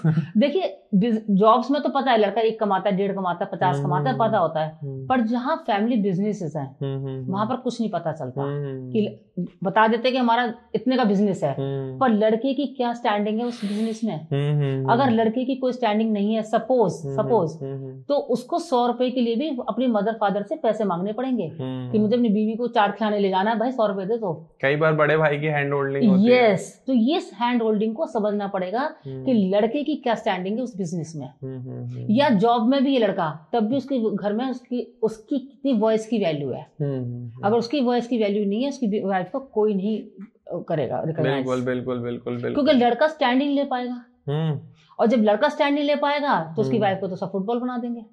पैसा पावर लेकर आता है, ये तो सच है, लेकिन वो हर जगह ही लेकर आता है। देखिए पैसा पावर लेके आता है, लड़की कितना भी दहेज लेके आ जाए, अगर लड़के को स्टैंड लेना नहीं आता है ना, उसकी वाइफ की नहीं कदर होगी। आप जी अभी सोच लीजिए अपनी फैमिली सराउंडिंग्स में भी, अगर लड़के की वैल्यू नहीं है घर में, तो लड़की की वैल्यू नहीं होगी। मैं तो आप ये मान के चलिए, आप हर बात जो बोल रहे हैं ना वो खुद से कनेक्ट कर रहा हूँ, खुद से रिजेंबल करता जा रहा हूँ। मेरा दिमाग 2 तरीके से चल रहा है। एक तो मैं सोच रहा हूँ मेरे साथ क्या क्या हो रहा है, क्या अच्छा मेरे साथ ऐसे ऐसे हो रहा है, और साथ में मैं उन लोगों के बारे में भी सोचता जा रहा हूँ जो मेरे फ्रेंड्स और फैमिली फ्रेंड्स हैं, कि वो उन लोगों के साथ क्या क्या घटित हो रहा है। और भाई आप लोग वीडियोस भी देख रहे हो सकता है आपको मजा भी आ रहा हो। तो और अभी तो एंड में कुछ ऐसी बातें निकल कर आएंगी जो लोगों का मतलब दिमाग एकदम हिल जाएगा कि क्या बोल दिया मैम आपने। देखिए लोग कहते हैं सास बहू के रिलेशन में लड़के को नहीं बोलना चाहिए। हाँ जी, तो मैंने हमेशा सुना है। बिल्कुल। मैं कहती हूँ नहीं बोलना चाहिए, क्योंकि पेरेंट्स भी रिस्पेक्टेबल है और वाइफ भी लविंग है, बट दोनों को अलग अलग लेवल पे समझा जरूर देना चाहिए। हाँ। देखिए अगर सपोज अभी लड़ाई सामने हो रही है और लड़का सामने खड़ा है, तो उस टाइम ये नहीं मम्मी की वो बेइज्जती करे या फादर की वो बेइज्जती करे, नहीं, मैं कभी नहीं रिकमेंड करूंगी, क्योंकि वो after all they are parents. But wife को भी लगना चाहिए कि he is a shield for me. अगर वाइफ को ही लगेगा भाई ये तो बिल्कुल खुले मैदान में छोड़ देता है मेरे को, मतलब अकेला, तो उसके अंदर इनसिक्योरिटी आ जाएगी चीजों को लेकर, अपनी जैसे बोलते हैं ना अपनी बिलीफ को लेकर, उस हस्बैंड को लेकर, उसको लगेगा ये तो मुझे डिफेंड ही नहीं कर पाता। तो मदर को अलग से जाके बोले कि मम्मी जो उस टाइम मैंने बोला नहीं था, पर यहाँ पॉइंट पे आप गलत हो रहे थे, so that next time she will take care of that. और फिर वाइफ को बोल सकता है कि देखो इनकी एज है इतनी, अब कुछ अवॉइड कर जाते हैं, और कभी समझा, अगर वो गलत है वाइफ तो उसकी मतलब प्लास्टिक वे में ना बोले कि एक प्लास्टिक स्टाइल में बोले, उसको ओपनली बोले देखो यहाँ तुम गलत हो रही थी, मैंने उस टाइम मम्मी के सामने नहीं बोला था, बट यहाँ तुम गलत थी, so that next time she will also take care while talking. लेकिन मैं तो सारे लड़कों की तरफ से आपसे ये कहना चाहूंगा कि मुझे ऐसा पर्सनली ऐसा लगता है, मैं नॉट बीइंग अ बॉय, कि हर लड़ाई में लड़का सबसे ज्यादा पिसता है।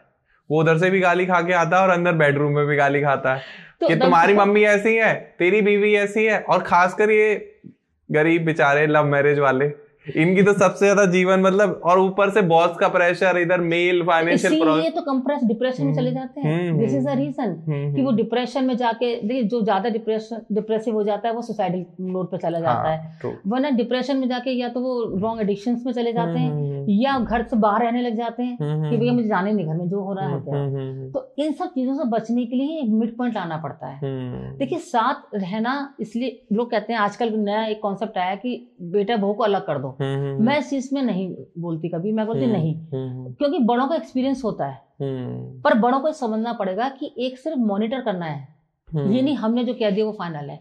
इस चीज से बचना चाहिए। हैंड होल्डिंग करनी है। यस, सपोज अब किसी एक बेटा वो बैठे हैं सामने और कुछ उनको पेरेंट्स को बोलना है तो कह लें बेटा मुझे ऐसा लग रहा है कि ये तुम गलत कर रहे हो, बाकी तुम्हारी मर्जी है, let them decide, they are grown up. अभी कोई 15 साल के बच्चों की शादी नहीं हो रही है, 30-30 साल के बच्चों की होती है, तो they are quite grown up to understand कि भैया मुझे अगर मेरे मम्मी ने कहा है या पापा ने कहा है तो एक बार सुन लें, समझ लें, let them analyse. If they think नहीं पेरेंट्स आर रॉन्ग तो लेट देम डू। और पेरेंट्स को लगता है अरे भाई नुकसान हो जाएगा, होने दो, एक बार नुकसान होगा तो next time they will understand, but उनके पीछे मत पड़ो। अच्छा मैम, एक और मैं आपसे पूछना चाहूंगा कि आजकल एक नई टर्म आ गई है एक्स्ट्रा मैरिटल अफेयर, और मैं डिस्क्लोज नहीं कर सकता बट मेरे बहुत सारे ऐसे फ्रेंड्स इनकी शादी हो रखी है और उसके साथ वो कहीं ना कहीं किसी न किसी से अटैच्ड है, emotionally, mentally, physically, in all situations.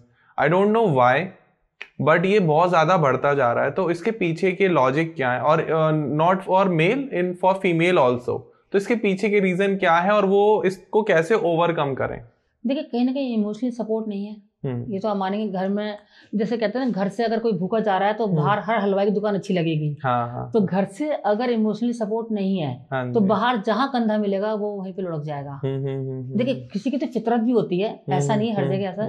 कुछ लोग तो जैसे कहते हैं एक फितरत होते हैं कि दिल फेंक फितरत, वो है ही ऐसे, तो वो तो है ही ऐसे। तो आपको कितना इमोशनल सपोर्ट मिल जाए, कुछ भी मिल जाए, आपका वो ही रहेगा। पर अगर ऐसी फितरत नहीं है फिर भी वो जा रहा है या जा रही है तो कहीं ना कहीं रूट कॉज पे आप जाओ कि क्यों, क्या घर पर इमोशनल सपोर्ट नहीं मिल रहा, क्या घर पर इसको फाइनेंशियल सपोर्ट नहीं मिल रहा। देखिए अगर आपका सपोज बच्चा है और आप उसको 10 रुपए पॉकेट मनी की नहीं दे रहे हो तो वो क्या किसी अंकल से बोला अंकल भी 10 रुपए दे दो ना, मुझे कुरकुरे खाने का मन है, इसका क्या मतलब? वही बात आ गई कि घर से अगर पूरा नहीं हो रहा है तो बाहर जाके ढूंढ रहा है। तो इस चीज से बचना चाहिए। इसलिए मैंने आपसे बोला ट्रस्ट, आपकी जॉब में कितना भी, वर्क में कितना भी प्रेशर हो, बट एक टाइम जरूर निकालो जिसमें आप रोजाना साथ जरूर बैठो, चाहे 15 मिनट बैठो, 15 मिनट बैठो, आप साथ बैठो।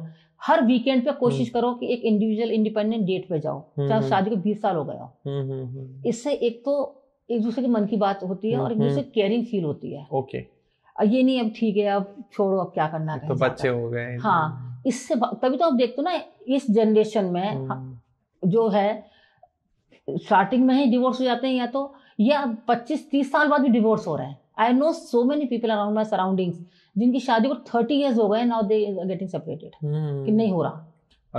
लोग एग्जांपल देते हैं, देखो आमिर खान का तो हो गया, ऋतिक रोशन का तो हो गया। देखिए सेलिब्रिटीज की तो छोड़ दो आप, उनकी तो लाइफ स्टाइल, हम तो नॉर्मल अपने जैसे लोगों की बात कर रहे हैं जिनको एक समाज में रहना होता है। जो हम समाज की बात करते हैं कि हमें एक समाज का डर है, एक हम सोशल पीपल ज्यादा है, हम लोग डरते हैं। एक मिडिल क्लास ही डरता है समाज से, सही बात, ना तो लोअर लेवल डरता है ना अपर लेवल डरता है। हाँ जी, मिडिल लेवल हमेशा समाज की चिंता करता है। तो इमोशनली और फाइनेंशियली ये बहुत सपोर्ट होना चाहिए। जैसे मैंने आपको बोला डेट्स पे जरूर जाना चाहिए, चाहे कोई भी एज फैक्टर हो, उससे कोई फर्क नहीं पड़ता। उससे एक तो कनेक्शन बना रहता है, एक दूसरे की लव बना रहता है, एक ताजगी बनी रहती है। अब मेरे काउंसलिंग्स में जो पोस्ट मैरिज आते हैं, बहुत सारी चीजें वो शेयर करने से बहुत हिचकिचाते हैं। तो हम लोगों को सबसे पहले उनके साथ रैपो बनाना पड़ता है, एक ट्रस्ट लाना पड़ता है कि we are with you without any judgemental point. हमारा उसमें कोई वो नहीं है। पोस्ट मैरिज जिसमें क्या होता है, दादियां, नानियां, चाचियां सब काउंसलिंग कर रही होती हैं। लड़की वालों के लड़की वाली की साइड ले रहे होते हैं, लड़का वाला लड़के वाली की साइड ले रहा होता है। मिड पॉइंट पे कोई बात नहीं करता। वो कहता है लड़की इसमें बहुत बुरा हो रहा है, वो कहता है लड़के के साथ पता नहीं कौन आ गई। तो हम ऐसे काउंसलर्स ना नॉन जजमेंटल रहते हैं। आजकल तो मैम देखो, ये तो एनसीआर है, यहाँ तो इतना ज्यादा नहीं होता, लेकिन गांव वगैरह में तो ऐसा लगता है कि इसने तो आते ही लड़के पे जादू कर दिया, तो लोग पूजा पाठ करने लगते हैं। कोई बात नहीं, अगर आपको लग रहा है लड़का मेरा बीवी का गुलाम है, कोई बात नहीं। अगर गुलामी से उसका घर सही चल रहा है तो ओके। देखिए लड़के को थोड़ा सा ना एक टैक्टफुल होना चाहिए। जैसे रिस्पेक्ट की बात है, अभी किसी की काउंसलिंग हो रही थी तो उन्होंने बोला अरे इससे क्या पूछना है, वाइफ के लिए बोले। तो मैंने उनको वहीं पर करेक्ट किया। मैंने कहा इसका मतलब आपको लग रहा है कि वाइफ की तो कोई वैल्यू ही नहीं है यहाँ पर, इससे क्यों पूछना है। मैं कहा नहीं, आपको वो भी माने ना माने पर एक बार आपको पूछना तो चाहिए। तो उस रिस्पेक्ट की जरूर ध्यान रखना चाहिए। और जहाँ तक इन-लॉज की बात है, देखिए पेरेंट्स को भी थोड़ा समझना चाहिए कि बच्चे बड़े हो चुके हैं, लेट देम डू। ये नहीं है कि हमने तो अपने जमाने में इतना कष्ट झेला तो तुझे भी झेलना है, जो चलता है छोड़ दो। ऐसे एग्जाम्पल दिए जाते हैं कि गांधी जी 40 किलोमीटर पैदल जाते थे, उनकी लाइफ में ऐसा होता था। क्योंकि मैक्सिमम मैंने देखा इन लॉज की प्रॉब्लम ही ये होती है। अगर भाई आप अपने जमाने में नहीं घूमे तो आपकी बहू भी ना घूमे, ये क्यों? हाँ भाई ठीक है, आपकी अपनी मजबूरियां थी, आपके अपने रीजंस थे। अब लाइफ में अगर मैंने कुछ कष्ट झेला है तो मैं अपनी बहू को बोलूं कि तू भी इतने ही कष्ट झेल, तभी बैलेंस होगा। तो ऐसे तो नहीं हो सकता ना। दूसरा मैम, इन लॉज को सामने एक और प्रॉब्लम आती है, आप बताओ प्लीज, आप कैसे हैंडल करते हो कि फैशन को लेके कि ऐसे कपड़े हमारे घर में नहीं चलेंगे, आपको तो ऐसे ही पहनने पड़ेंगे, तो उस कंडीशन में वो कपल क्या करे? नहीं, थोड़ा माइंडसेट चेंज करना पड़ेगा बड़ों को। अनटिल अनलेस वो कपड़े वल्गर हैं, मतलब अगर ज्यादा ही वल्गैरिटी पर हैं तब तो अलग चीज है, क्योंकि वो घर की डिसेंसी को बिगाड़ रहे हैं या चीजें खराब कर रहे हैं। अगर वो कहें हमारे घर में तो भी सूट चलता ही नहीं, हमारे घर में तो जीन्स चलती ही नहीं, पर उसमें तो पूरी बॉडी ढकी हुई है, कोई प्रॉब्लम नहीं, तो आई थिंक उतना तो अब उनको भी थोड़ा मॉडर्न होना पड़ेगा। अब कुछ ऐसी चीजें जो बॉडी एक्सपोज हो रही है तो डेफिनेटली देखिए कोई भी बोलेगा कि थोड़ा सा आप डेकोरम रखो घर में। तो हर चीज के मतलब एक मिडिल पॉइंट होना चाहिए, एक्सेस नहीं किसी भी चीज का।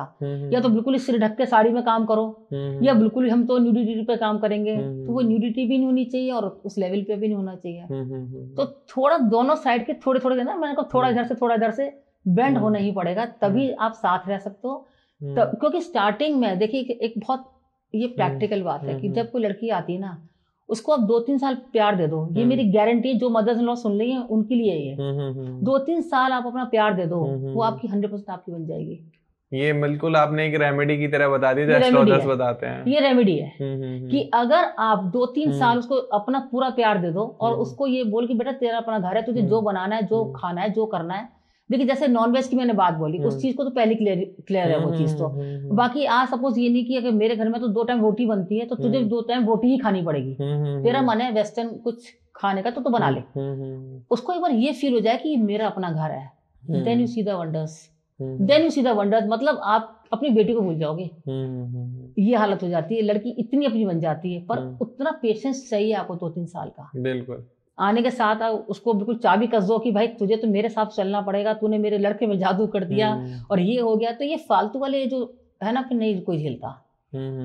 जमाना चेंज है, लड़कियां फाइनेंशियल इंडिपेंडेंट हैं, फिर वो कहती है भाई तू अपने घर में खुश रहे, मुझे जीने दे शांति से। ये भी एक डिवोर्स का बहुत बड़ा कारण बन जाता है। बिल्कुल बिल्कुल बिल्कुल। हम लड़के को बदनाम करते हैं या लड़की को करते हैं, पर शायद दोनों जगह से ही अंडरस्टैंडिंग की कमी आती है। और इन लॉज की जो आजकल बहुत सारे काउंसलर बोल रहे हैं, मैं सुनती हूँ उन लोगों की बातें कि अलग कर देना चाहिए बेटा बहू को। मैं इसके अगेंस्ट हूँ, क्योंकि बच्चे नए हैं, दे नीड मॉनिटरिंग। वो गलतियां करेंगे बिल्कुल। और जब आप एक ग्रुप में रह रहे हो, घर में रह रहे हो, तो कभी कोई लड़ाई हो रही है ना, तो शर्मा शुरू में भी चुप हो जाते हैं। एक जो मैं हमेशा पोस्ट मैरिज काउंसलिंग में एक सजेशन देती हूँ, वो आपके ऑडियंस भी कर सकते हैं। आपके हस्बैंड लड़ाई हुई हस्बैंड से या वाइफ से, 24 घंटे का टाइम दे दो, क्या कल लड़ूंगी इससे, तो 24 घंटे बाद आपको रियलाइज होगा इस चीज की कोई वैल्यू नहीं थी लड़ने की। बिल्कुल ऐसा होता है। सिर्फ 24 घंटे का। आज सुबह लड़ाई हुई है, बोले कल सुबह उठेगा ना तब से लड़ूंगी इस बात को लेकर, आज जरा शांति रखती है। सिर्फ, और 24 घंटे नहीं तो 12 घंटे, कि सुबह लड़ाई हुई है तो शाम को जो ऑफिस से आएगी ना तब लड़ूंगा इससे। 12 भी ज्यादा, आप तो 6 ही दे दो, मतलब वो चली जाएगी ना जॉब में, तो 12 घंटे बाद ही आपको मिलेगी। तो बस दोनों पार्टनर्स ना उतना टाइम दे दें कि उसी टाइम रिएक्ट करने की बजाय 12 घंटे का टाइम दे दें, देन यू सी 90% लड़ाई होगी ही नहीं। क्यों आपको लगेगा अरे कोई वैलिडेशन ही नहीं है इस चीज का, तो छोड़ दो यार, क्या फर्क पड़ रहा है। आपको खुद दिखाई देगा कि इस चीज की कोई मतलब नहीं था। बिल्कुल।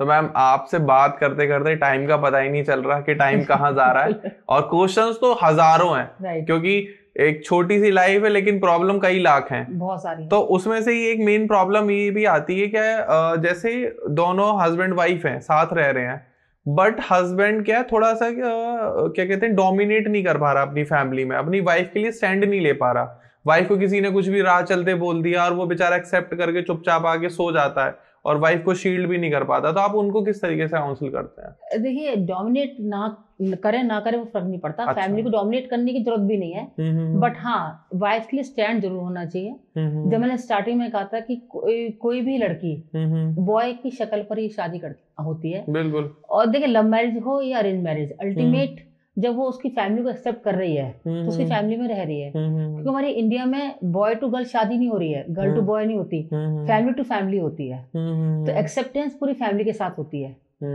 और अगर ऐसा हो रहा है कि जो लड़के की फैमिली है, क्योंकि वो ससुराल में ही लड़की रह रही है, चाहे दूर भी रह रहे हैं बाय चांस, पर कभी कभी मिल रहे हैं, लाइक लॉज हैं, सिस्टर्स इन लॉज हैं, ब्रदर लॉ हैं, जो भी हैं, और उस लड़की को इग्नोर कर रहे हैं या उसकी इतना रिकॉग्नाइज नहीं कर रहे हैं या उससे मिसबिहेव कर रहे हैं, हाँ जी, हाँ जी, और लड़का कुछ भी नहीं कह रहा, और वो सपोज ये कह रही है कि देखो आपकी मदर ने ऐसे बोला या आपकी सिस्टर ने ऐसे बोला या आपके ब्रदर ने मुझसे ऐसे मिसबिहेव किया, और वो कह रहा है ठीक है चुप हो जा, तो वो ये कहीं ना कहीं उनका रिलेशन खराब कर रहा है। लेट गो करते रहते हैं, क्योंकि वो लेट गो नहीं है, वो उसको समझ में आ जाता है कि ये लड़का में दम नहीं है, मतलब ये लड़के में अपना सेल्फ एस्टीम नहीं है। और किसी भी लड़की को, ये बहुत साइकोलॉजी है, किसी भी लड़की, हर लड़की को ना लायन टाइप लड़का चाहिए।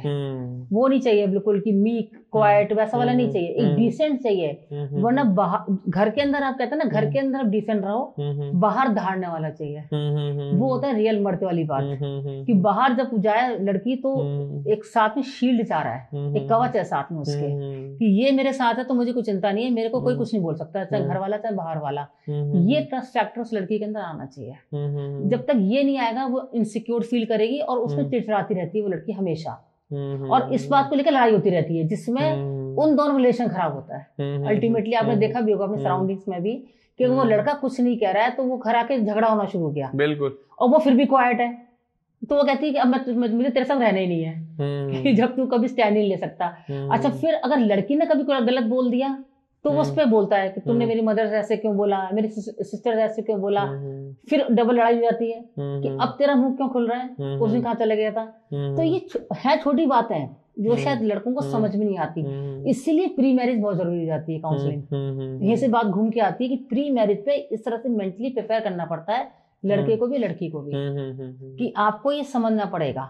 अभी आजकल लोग कहते हैं कि लड़की की माँ बहुत इंटरफेयर करती हैं, ये बहुत कॉमन बात शुरू हुई है। बिल्कुल बिल्कुल। देखिए, इंटरफेयर कोई नहीं करता। कौन अपने बच्चे घर बिगाड़ना चाहेगा, आप ही बताओ। सही बात।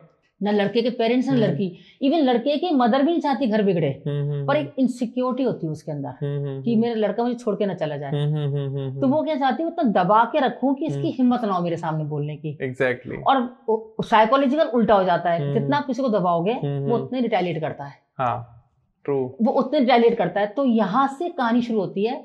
अगर एक बार ओपन छोड़ दो ना आप, लड़के को भी लड़की को भी, कभी भी लड़ाइयाँ नहीं होंगी। वो रील्स भी वायरल होती है ना कि लड़की क्या करती है, हर बात अपने माँ बाप को बताती है, हर बात वो कि आज ये हुआ, आज वो नहीं होना चाहिए। वो लड़के को भी नहीं बतानी चाहिए हर बात, लड़की को भी नहीं बतानी चाहिए, क्योंकि अल्टीमेट उन दोनों को साथ रहना है। जो चीज हो सकता है आपको सही लग रही है, आपकी मदर को इतनी अच्छी नहीं लग रही है।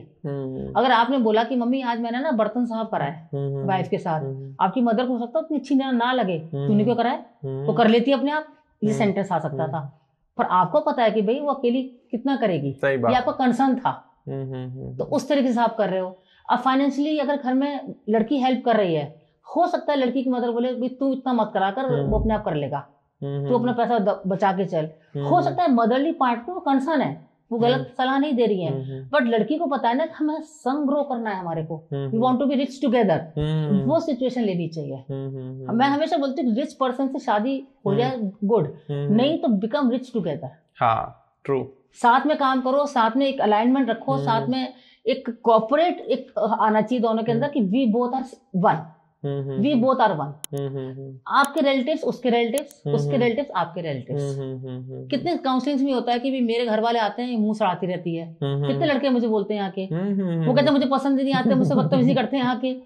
तो उनसे एक ही क्वेश्चन आता है कि आपने कभी अपनाया उन्हें? इवन लड़का भी यही करता है कि उसके अगर इन लॉज आते हैं तो बात भी नहीं करेगा, अपने काम में लगा रहेगा। तो ऐसा नहीं होता ना। Your both relative should be both relative, कि आपके रिलेटिव्स भी मेरे हैं, मेरे भी आपके हैं। ये दोनों साइड होना चाहिए। लड़के को भी लगना चाहिए अगर उसके लॉज आए या उसके कोई आए वाइफ के रिलेटिव्स, तो उतनी ही रिस्पेक्ट दो जितनी की अपनों को देते हो आप। तब आप देखो क्या स्वर्ग बनेगा घर आपका।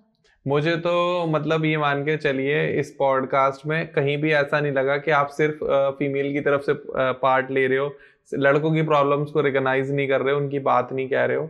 और ये आपने बिल्कुल सही कहा, दोनों के रिलेटिव्स को, दोनों आपस में एक दूसरे को इज्जत देनी चाहिए, ट्रस्ट करना चाहिए।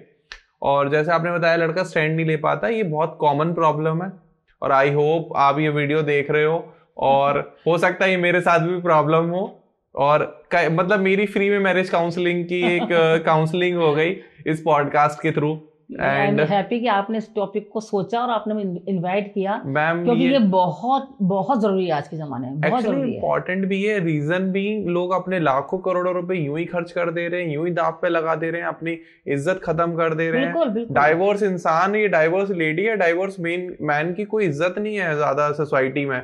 और है भी इज्जत, चलो ठीक है, आप सोचोगे कि मैं शहर चेंज कर दूंगी, ऑफिस चेंज कर दूंगी, वो बच्चे अगर हो जाते हैं तो उनका फ्यूचर खत्म है। क्योंकि देखिए जैसे मैंने बोला ना कि ये रोल डिवाइड हो जाना चाहिए, द सेंस म्यूचुअली, बिल्कुल, कि भाई ये नहीं कि ये सिर्फ मदर के रोल है बच्चों का ब्रिंगिंग करने का। आप ये देखिए, अगर सपोज आपकी बेटी है और वो शुरू से देख रही है कि फादर मेरे कुछ नहीं करते घर पे आके, और सिर्फ मदर करती है, और मदर के कष्ट को वो देख रही है, तो उसके मन में मैन के लिए कितना नेगेटिव थॉट्स आएंगे। जब उसकी शादी होगी तो वो अपने हस्बैंड को एक बड़ा क्वेश्चन मार्क्स देखेगी कि ये वो कैरेक्टर्स हैं जो परेशान करते हैं फीमेल को, वो बिल्कुल उस तरह बड़ी होगी।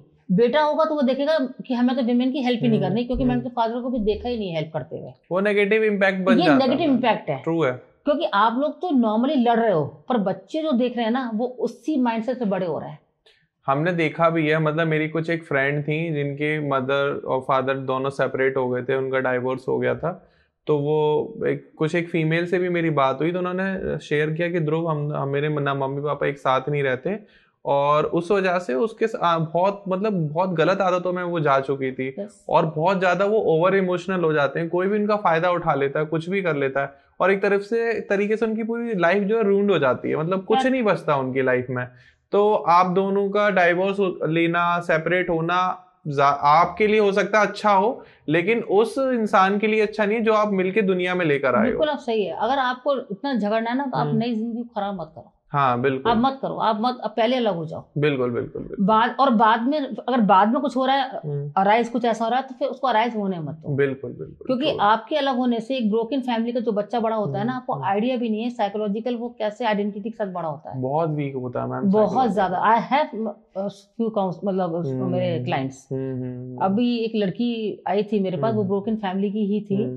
वो जो आपने बोला इमोशनल, बहुत ज्यादा इमोशनल हो जाती है, बहुत ज्यादा, और बहुत गलत आदतों में भी है वो, मतलब या तो बहुत इमोशनल हो जाते हैं या फिर बहुत प्रैक्टिकल हो जाते हैं। प्रैक्टिकल क्या, वो अपने लाइफ को खोखला कर लेते हैं।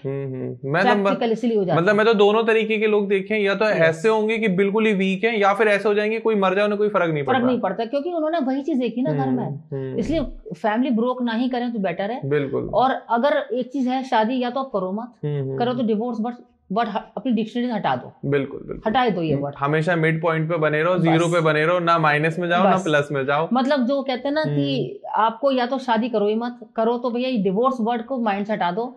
माइंड में रखो कि बोलते हैं ना जो बिंद गया सो मोती, उसको मोती बना के गले का हार बना के रखो।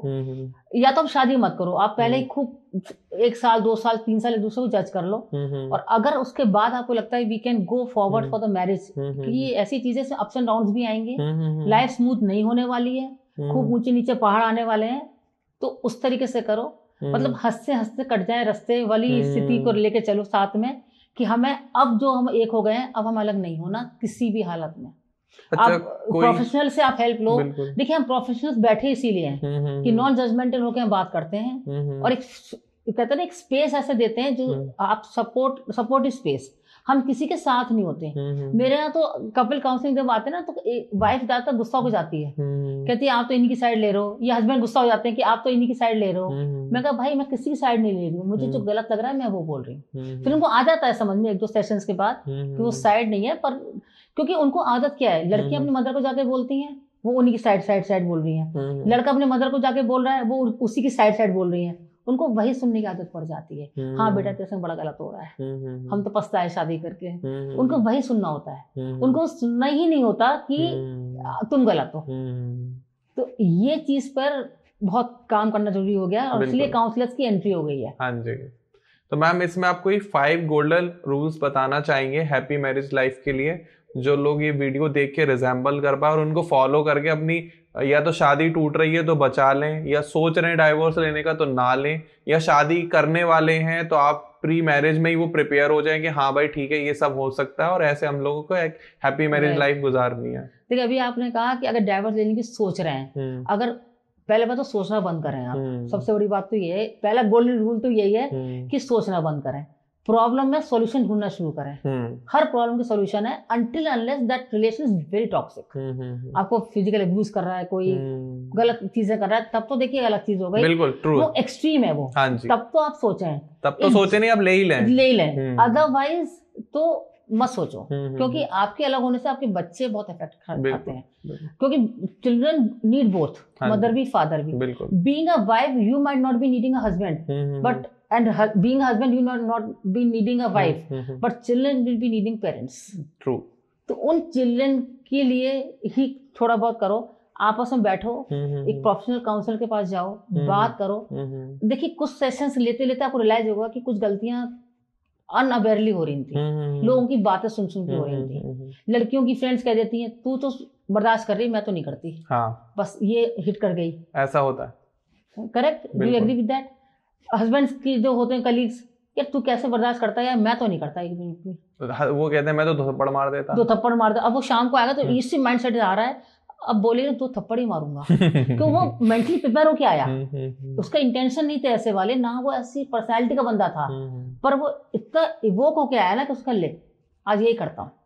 इन सब चीजों से ना, एक तो बाहर वालों से, सो कॉल्ड फ्रेंड्स से बचना चाहिए। हर किसी से अपनी घर की बात मत करो आप, क्योंकि हर आदमी अपने हिसाब से बोलेगा। अगर सपोज किसी का डिवोर्स हो चुका है तो वो तो यही कहेगा ना, तू डिवोर्स ले ले यार, छोड़ना क्यों झंझट में पड़ रहा है, और क्या अकेले रहे मौज ले, अकेले ले मौज कर, कहीं भी जा कहीं भी आ, कोई रोकने वाला नहीं, कोई टोकने वाला नहीं। तो वो प्रोफेशनल काउंसलर्स नहीं है। कोई बोलता है कि काउंसलर्स क्या करते हैं, काउंसलर्स यही करते हैं, घर जोड़ते हैं। मतलब मेरे पास तो ऐसे ऐसे लोग आए हैं, आप मानेंगे नहीं, डिवोर्स फाइल करने के बाद आए हैं, लॉयर के पास जाने के बाद वो लोग कहते हैं 6 महीने किसी काउंसलर्स के पास जाइए, तब वो मेरे पास आते हैं, और आप मानेंगे विद इन 3-4 मंथ्स अपना वापस ले लेते हैं।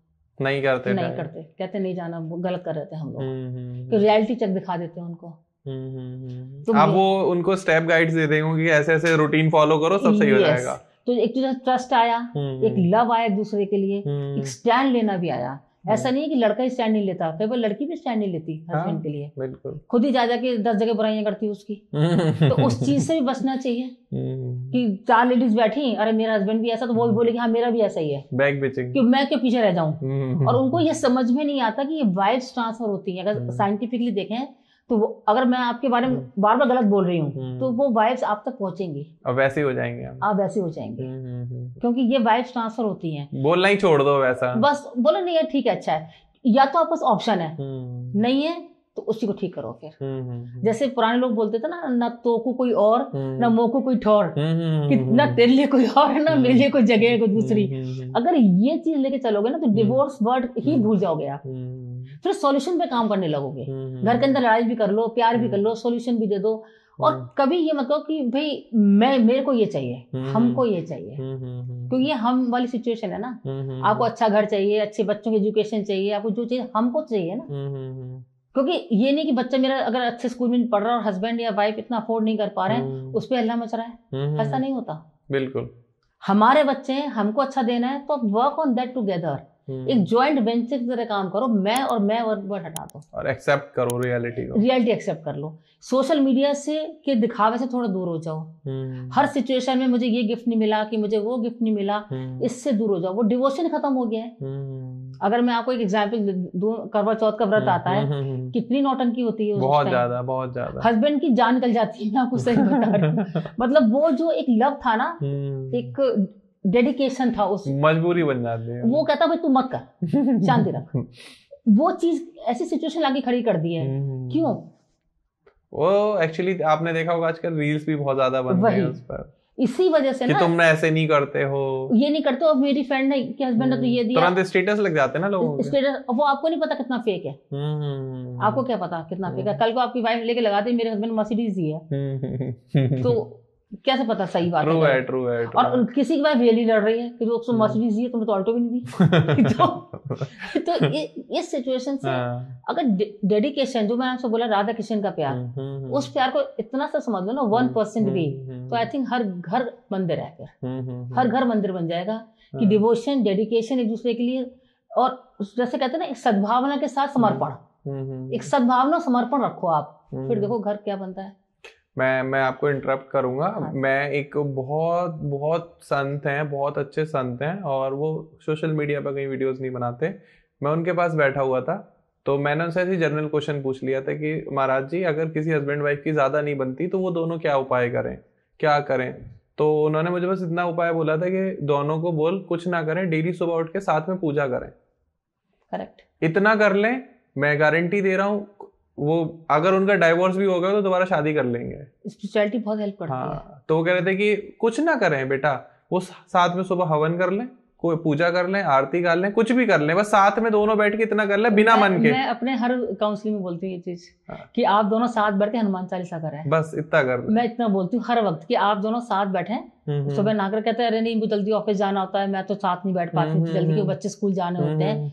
मैं कहा शाम को कर लिया करो, पर एक बार साथ बैठ के हनुमान चालीसा साथ करो, क्योंकि उसमें आप देखो ना सेंटेंस, बल बुद्धि विद्या देहु मोहे हरेहु कलेश विकार। क्या बात। तो आप सारे मेरे विकार हर लो, सारे कलेश हर लो, बल बुद्धि विद्या दे दो, तो सब कुछ मिलके लड़ाई फिर कहाँ होगी? सही बात है। तो मैं हमेशा बोलती हूँ कि आप सुंदर कांड नहीं कर सकते, आप बहुत कुछ नहीं कर सकते, हनुमान चालीसा हार्डली 3 से 4 मिनट लगते हैं, उतना तो साथ कर ही सकते हो ना।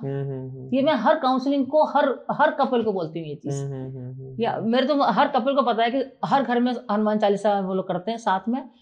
देखिए कई बार क्या होता है कि सनातन धर्म वाले नहीं आते, कुछ अलग कास्ट के भी होते हैं, तो मैं उनको फिर बोलती हूँ आपके जो धर्म में होता है आप वो करो, फिर पर साथ में करो।